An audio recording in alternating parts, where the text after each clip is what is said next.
Le titre de ce livre, c'est Esprit, âme et corps. Il est écrit par le bien-aimé frère André Oumak. Nous sommes toujours au chapitre 14, titre du chapitre 14, Libérer la pensée du Christ. Chapitre 14, petit 3. Vous l'avez compris, il est crucial de connaître la parole de Dieu pour opérer de la sorte. Ce n'est peut-être pas la meilleure manière de faire pour un chrétien immature. Comme je vous l'ai dit, je passais 6 à 10 heures par jour à étudier les Écritures, puis 1 à 2 heures à prier en langue ou en recevoir la révélation. Je ne crois pas qu'il soit juste d'étudier la parole pendant 1 heure seulement, puis de passer plusieurs heures à prier en langue. Ce devrait être l'inverse. Vous deviez passer plus d'1 heure dans la parole. Mes enseignements sur l'esprit, l'âme et le corps émanent de la parole de Dieu, comme tous les autres. Ces versets et ces passages ont pris vie en moi et ont particulièrement impacté mon existence car j'ai intégré la prière en langue à la méditation de la parole. Si vous voulez en savoir davantage, je vous recommande l'enseignement en anglais intitulé Revelation Knowledge. En parenthèse, la connaissance par la révélation. J'y traite ce sujet plus en profondeur. Certains thèmes, comme la manière d'interpréter le parler en langue, d'en vérifier la justesse et son équilibre, y sont abordés plus en détail. Je vous encourage à vous le procurer. La méditation de la parole de Dieu, le parler en langue et son interprétation sont un moyen rapide d'obtenir une pensée indivisée et de voir la manifestation de Dieu. Mais comme il est écrit, c'est ce que l'œil n'a pas vu, ce que l'oreille n'a pas entendu, et ce qui n'est point, et ce qui n'est pas monté au cœur de l'homme, tout ce que Dieu a préparé pour ceux qui l'aiment. 1 Corinthiens chapitre 2, verset 9. Fin du chapitre 14. Fin du chapitre 14. Chapitre 15, la puissance nécessaire. Chapitre 15, la puissance nécessaire. Dieu a imparti une sagesse parfaite et une révélation complète à notre esprit né de nouveau. Ce verset nous montre son importance. Voici le commencement de la sagesse. Acquiert la sagesse et avec tout ce que tu possèdes, acquiert l'intelligence. Proverbe chapitre 4, verset 7.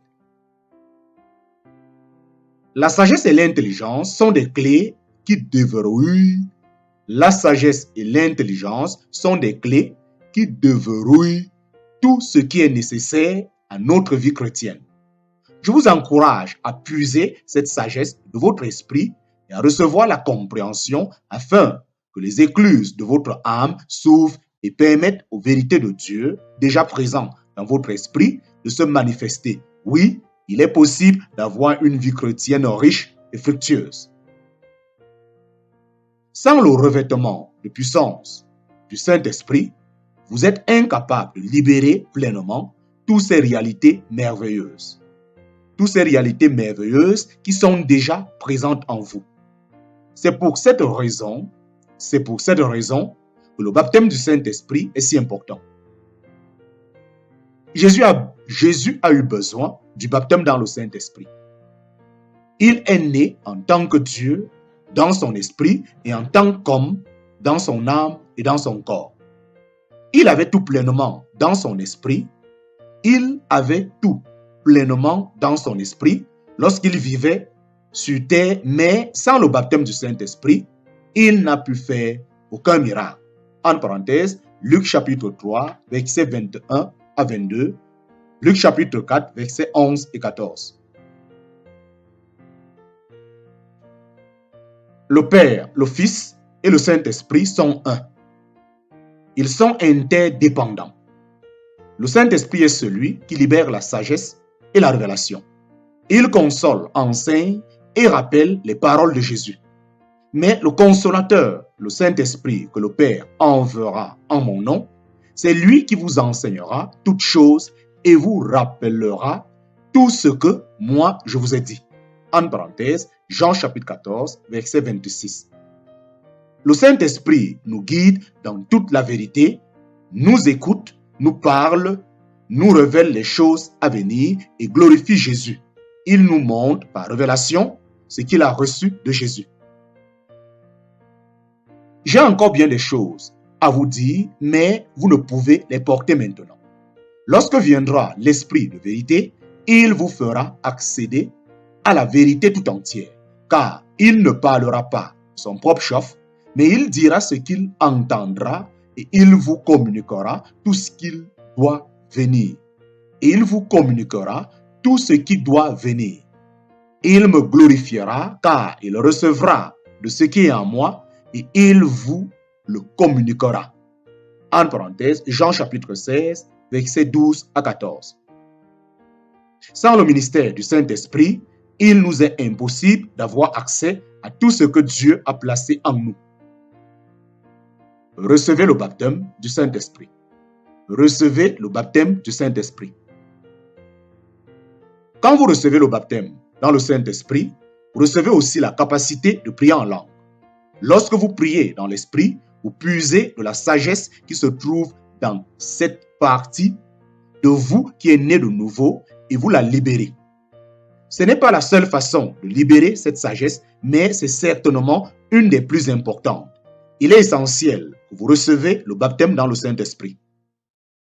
Le baptême dans le Saint-Esprit est une expérience distincte de celle du salut. Lors de cette expérience, vous recevez un revêtement de puissance par le Saint-Esprit, ainsi que le don du parler en langue qui aide à mettre en action cette puissance. Lorsque vous priez en langue, vous vous édifiez, mais les effets vont bien au-delà d'un simple bien-être émotionnel. La prière en langue aide à libérer la sagesse de Dieu qui est en vous. Même s'il n'y avait pas d'autres résultats, ce qui n'est pas le cas, cela serait certainement suffisant. Parler en langue engendre de remarquables bénéfices spirituels. Certains groupes religieux mettent trop l'accent sur le parler en langue au moment du baptême dans le Saint-Esprit et négligent ses bienfaits dans le reste de la vie chrétienne. Pour cette raison, beaucoup n'ont parlé qu'une fois ou deux en langue pour prouver qu'ils l'avaient reçu. Méconnaissant les autres avantages, ils l'ont délaissé et n'ont dès lors pas pu profiter des énormes bénéfices que procure le parler en langue dans la vie de tous les jours. J'approfondis ces sujets dans ces deux enseignements. What is the baptism of the Holy Spirit? En parenthèse, qu'est-ce que le baptême du Saint-Esprit? Et speaking in tongue. En parenthèse, le parler en langue. Ces messages sont regroupés sous le titre de Holy Spirit. En parenthèse, le Saint-Esprit. Si vous n'êtes pas baptisé dans le Saint-Esprit et si vous ne parlez pas en langue, je vous encourage à vous procurer ces enseignements. En fait, vous êtes probablement déçus de ce que vous vivez car vous manquez de puissance dans votre vie chrétienne. Recevoir le Saint-Esprit vous fera expérimenter l'amour de Dieu plus intensement que jamais auparavant et mettra à votre disposition sa puissance. D'ailleurs, le Seigneur Jésus lui-même a ordonné « Recevez l'Esprit Saint ». En parenthèse, Jean chapitre 20, verset 22b. Allez-vous obéir à cette injonction? Allez-vous obéir à cette injonction? Si vous n'avez pas encore reçu le baptême dans le Saint-Esprit, n'attendez pas une minute de plus. Allez voir quelqu'un qui l'a déjà reçu ou cherchez directement la face du Seigneur dans la prière. Sinon, je vous encourage à appeler notre ligne de prière téléphonique. Un opérateur se fera un plaisir de vous expliquer cette expérience et de prier avec vous pour que vous soyez baptisés dans le Saint-Esprit. Lors de ces communications téléphoniques, nous voyons beaucoup de chrétiens baptisés dans le Saint-Esprit et se mettre à parler en langue. Quand vous priez en langue, votre esprit prie aussi et la pensée parfaite de Christ qui est en vous libère la sagesse cachée de Dieu. Ensuite, demandez-en l'interprétation à Dieu et croyez que vous la recevez. En parenthèse, 1 Corinthiens, chapitre 14, verset 13. Puisse Dieu vous accorder cette compréhension afin que, grâce à la révélation des mystères que vous direz, la connaissance contenue dans votre esprit pénètre dans votre intelligence. C'est alors que vous verrez la puissance de Dieu se manifester. Quand vous priez en langue, votre esprit prie aussi. Quand vous priez en langue, votre esprit prie aussi et la pensée parfaite de Christ qui est en vous libère la sagesse cachée de Dieu. Ensuite, demandez-en l'interprétation à Dieu et croyez que vous la recevrez. Que vous la recevez. En parenthèse, 1 Corinthiens, chapitre 3, verset 13. Puisse Dieu vous accorder cette compréhension afin que, grâce à la révélation des mystères que vous direz, la connaissance contenue dans votre esprit pénètre dans votre intelligence. C'est alors que vous verrez la puissance de Dieu se manifester. Fin du chapitre 15. Fin du chapitre 15. Chapitre 16. L'esprit ou la chair. Chapitre 16. L'esprit ou la chair. Après avoir accepté le salut, il ne reste plus qu'à apprendre à marcher par l'esprit, c'est-à-dire à ne plus se laisser dominer par les cinq sens ou par les émotions. La vie chrétienne est aussi simple que cela. C'est peut-être simple à dire, mais ce n'est pas facile à mettre en pratique. Une des choses les plus difficiles est d'apprendre à se détourner du moi qui régente la vie ou laisser la personne que vous êtes en Christ prendre le dessus. C'est ardu car vous ne pouvez ni voir ni toucher votre esprit. Il vous faut le faire par la foi dans la parole de Dieu. Les paroles de Jésus sont esprit et vie. En parenthèse, Jean chapitre 6, verset 63. Lorsque vous regardez dans la parole de Dieu, vous regardez en fait dans un miroir spirituel. En parenthèse, Jacques chapitre 1, verset 23 à 25. La seule manière de réellement savoir ce qui est vrai au sujet de la personne que vous êtes dans l'esprit est de croire la parole de Dieu. Vous devez passer de la connaissance par l'essence à la marche par la foi, à la connaissance par révélation, en parenthèse, 2 Corinthiens chapitre 5, verset 7.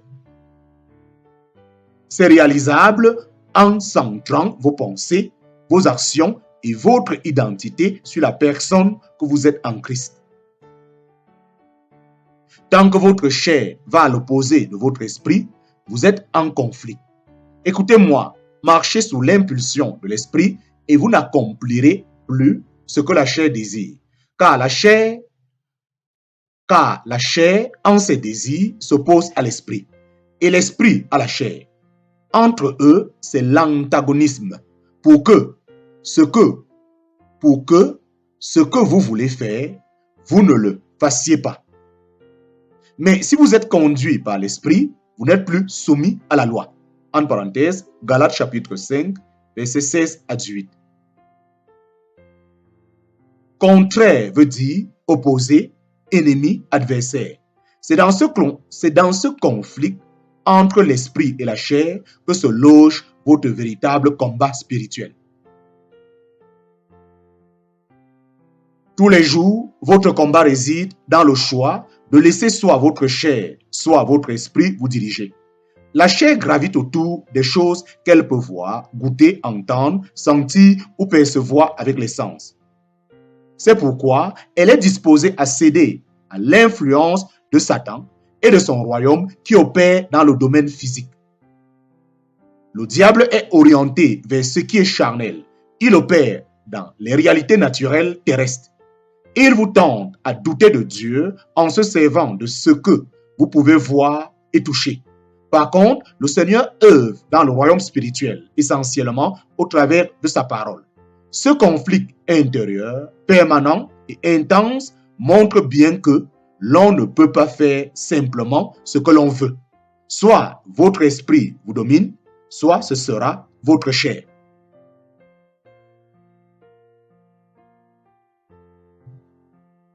Vous ne pouvez plaire à Dieu en vivant sous une influence charnelle. Or, sous l'emprise de la chair, on ne peut plaire à Dieu. En parenthèse, Romains chapitre 8, verset 8. Plaire à Dieu sous l'empire de la chair n'est pas seulement difficile, c'est impossible. Il vous faut détecter ce qui est de la chair et y résister.